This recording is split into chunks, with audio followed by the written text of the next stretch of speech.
Марка Havail показала нове покоління однієї з найпопулярніших своїх моделей – кросовера H6, який з'явився у 2020 році.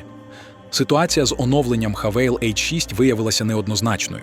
Раніше генеральний директор бренду Джао Юнпо назвав модель цілком новим поколінням.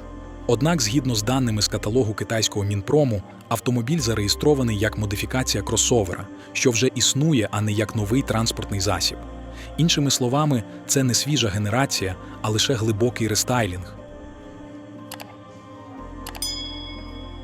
Незважаючи на сучасні тренди, модель зберегла не тільки відомий профіль кузова, а й традиційні ручки дверей.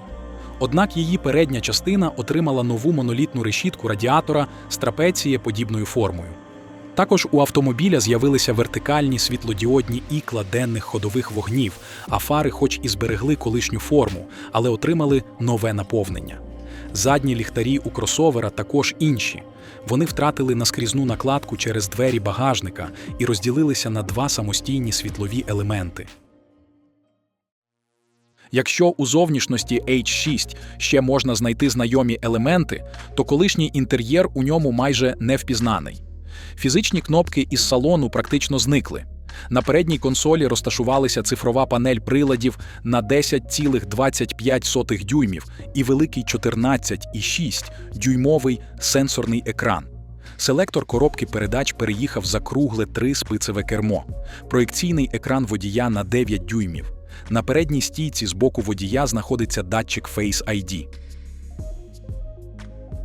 Так як селектор коробки передач прибрали з центрального тунелю, тут звільнилося місце для бездротової зарядки потужністю 50 Вт, двох підстаканників і вмісткої ніші для зберігання речей. Центральний тунель розташований на одному рівні з підлокітником. Інша особливість інтер'єру – сидіння з оздобленням із перфорованої екошкіри.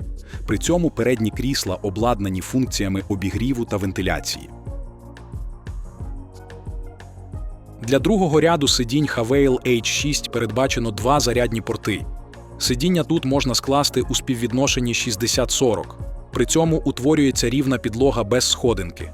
Для більшої зручності пасажирів пропонується моніторинг якості повітря в салоні, а за акустичний комфорт відповідають 9 динаміків.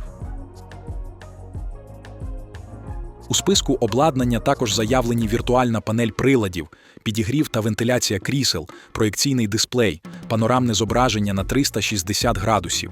З помічників безпеки є адаптивний круїз-контроль, утримання смуги руху, попередження про зіткнення ззаду та інші функції. Заявлений об'єм багажного відсіку становить 560 літрів, а із складеними задніми сидіннями збільшується до 1485 літрів. Кросовер Havail H6 з новим дизайном буде доступний із двома бензиновими турбочетвірками на вибір. У базовій комплектації він отримає 1,5-літровий двигун потужністю 184 кінські сили. Також, як і раніше, він поєднується з 7-ступеневою роботизованою коробкою з двома щепленнями, забезпечуючи ідеальний баланс між потужністю та економією палива. Як говорить виробник, технологія вприскування Common Rail під високим тиском та ефективна система терморегулювання знижують витрату палива до 7 літрів на 100 кілометрів. Віддача 2-літрового турбованого двигуна зросла з 211 до 238 кінських сил.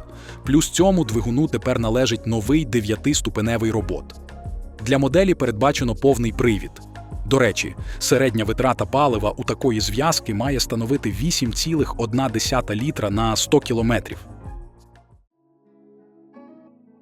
Порівняно з дореформеним стандартним H6, довжина зросла на 50 мм до 4703 мм, а колісна база – колишня 2738. Колісні диски на 19 дюймів. Кліренс – 19 см. У Китаї ось-ось відкриють прийом замовлень на оновлений паркетник, але цін ще немає. Дореформений третій Havail H6 там зараз коштує від майже 84 тисяч юанів або близько 12 тисяч доларів за базову версію з 1,5-літровим двигуном і переднім приводом. Швидше за все ціна зросте, але не буде більшою за 14 тисяч доларів. Новий Havail H6 був модернізований та покращений з погляду дизайну інтер'єру та характеристики двигунів, прагнучи надати клієнтам найкращі враження від водіння. Компанія сподівається, що кросовер продовжить лідирувати на внутрішньому ринку. Якщо вам сподобалось це відео, підтримуйте україномовний контент, поставивши вподобайку та залишивши коментарі, а головне, не забудьте підписатися на наш канал. Всього найкращого та до зустрічі на каналі!